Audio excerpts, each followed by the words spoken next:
Chapter 27. Disquisition upon Greatness. The conversation had a short pause. The prince, having considered his sister's observation, told her that she had surveyed life with prejudice and supposed misery where she did not find it. "Your narrative," says he, "throws yet a darker gloom upon the prospects of futurity. The predictions of Imlac were but faint sketches of the evils painted by Necaia. I have been lately convinced that quiet is not the daughter of grandeur or of power, that her presence is not to be bought by wealth nor enforced by conquest. It is evident that as any man acts in a wider compass, he must be more exposed to opposition from enmity or miscarriage from chance.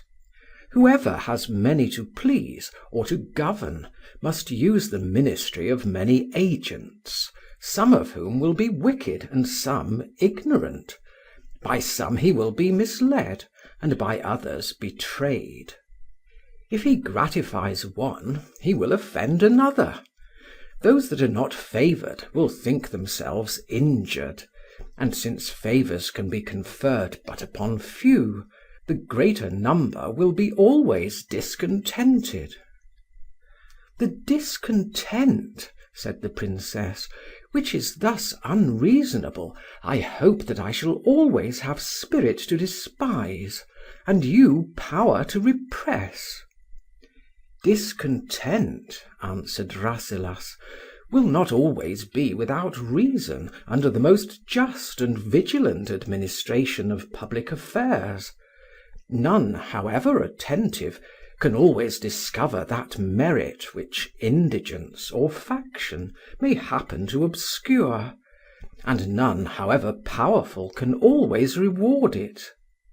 Yet he that sees inferior desert advanced above him will naturally impute that preference to partiality or caprice, and indeed it can scarcely be hoped that any man, however magnanimous by nature or exalted by condition, will be able to persist forever in fixed and inexorable justice of distribution.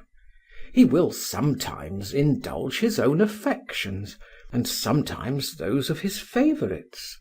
He will permit some to please him who can never serve him.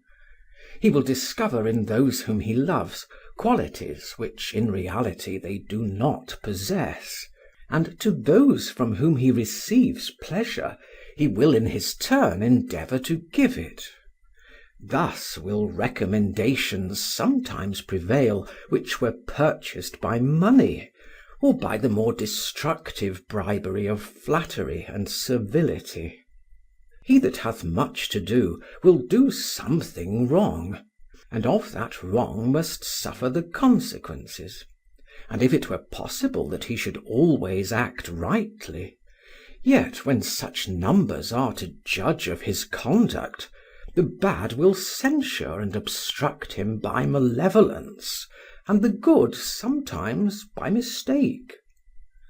The highest stations cannot therefore hope to be the abodes of happiness, which I would willingly believe to have fled from thrones and palaces to seats of humble privacy and placid obscurity.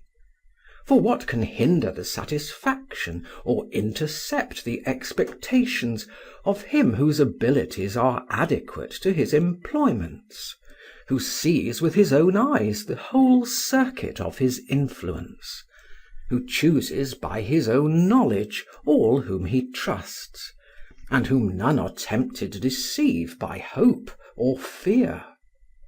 Surely he has nothing to do but to love and to be loved, to be virtuous and to be happy. Whether perfect happiness would be procured by perfect goodness, said Necaia, this world will never afford an opportunity of deciding.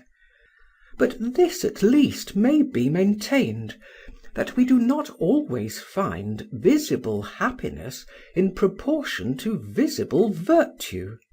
All natural and almost all political evils are incident alike to the bad and good. They are confounded in the misery of a famine, and not much distinguished in the fury of a faction. They sink together in a tempest, and are driven together from their country by invaders. All that virtue can afford is quietness of conscience and a steady prospect of a happier state. This may enable us to endure calamity with patience, but remember that patience must oppose pain. Chapter 28. Rasselas and Nekayah continue their conversation. "Dear Princess," said Rasselas, "you fall into the common errors of exaggeratory declamation, by producing in a familiar disquisition examples of national calamities and scenes of extensive misery, which are found in books rather than in the world, and which, as they are horrid, are ordained to be rare. Let us not imagine evils which we do not feel, nor injure life by misrepresentations. I cannot bear that querulous eloquence which threatens every city with a siege like that of Jerusalem, that makes famine attend on every flight of a locust, and suspends pestilence on the wing of every blast that issues from the south. On necessary and inevitable evils which overwhelm kingdoms at once, all disputation is vain. When they happen, they must be endured. But it is evident that these bursts of universal distress are more dreaded than felt. Thousands and tens of thousands flourish in youth and wither in age without the knowledge of any other than domestic evils, and share the same pleasures and vexations, whether their kings are mild or cruel, whether the armies of their country pursue their enemies or retreat before them.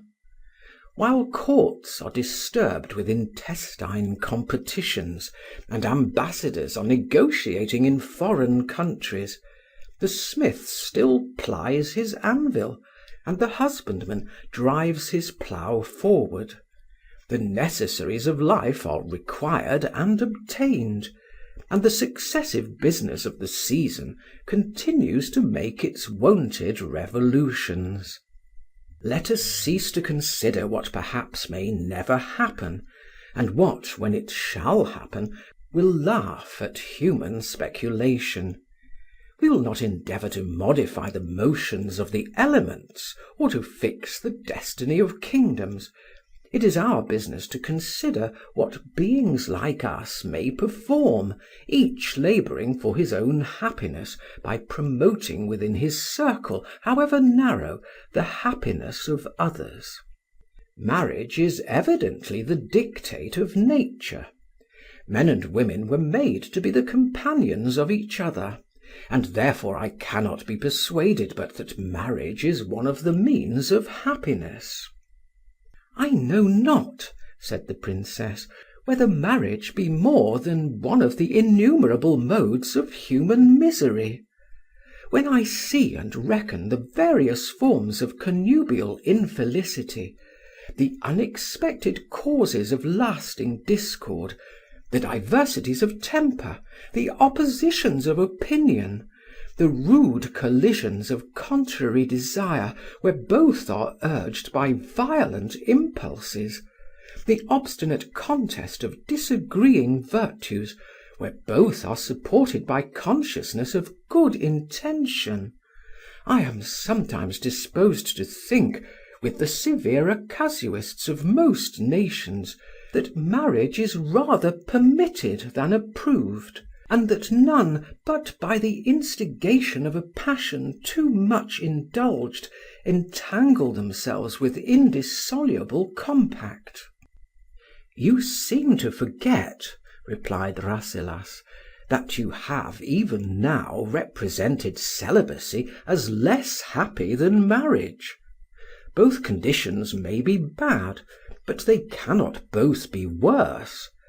Thus it happens, when wrong opinions are entertained, that they mutually destroy each other and leave the mind open to truth. I did not expect, answered the Princess, to hear that imputed to falsehood, which is the consequence only of frailty. To the mind, as to the eye, it is difficult to compare with exactness objects vast in their extent and various in their parts. When we see or conceive the whole at once, we readily note the discriminations and decide the preference.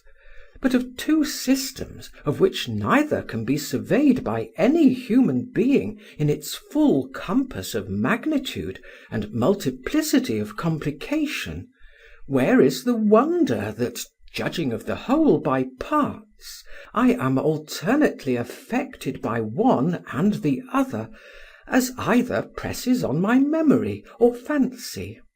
We differ from ourselves, just as we differ from each other when we see only part of the question, as in the multifarious relations of politics and morality.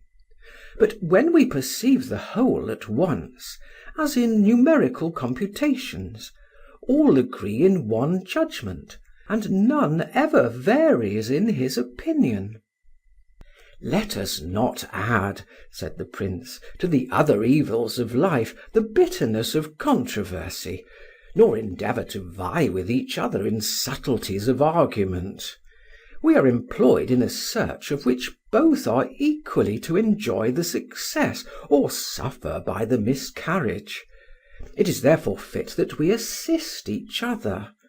You surely conclude too hastily from the infelicity of marriage against its institution.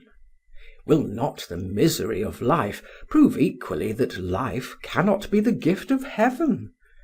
The world must be peopled by marriage, or peopled without it. How the world is to be peopled, returned Nekayah, is not my care, and need not be yours. I see no danger that the present generation should omit to leave successors behind them. We are not now inquiring for the world, but for ourselves.